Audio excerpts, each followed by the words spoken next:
Hello, now we're going to create our invoices. So we can do that. We're on the jobs page here. We can go to the right. If we're making any edits, here's our job.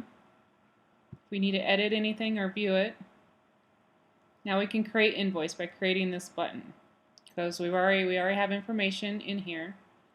If we want to make any changes, we can do that and then create invoice. Am I sure? I am. Okay, it was created and you can find it here in sub invoices. There it is. Right, and we can delete that now, and we can also create it by just looking at our jobs here, scrolling to the right, clicking this disk button. Are we sure we want to create an invoice? Because we already have the information on there, remember. We hit OK. There it is. It's saved. You should see it. It's right there. So 2 easy ways to create an invoice. Thank you.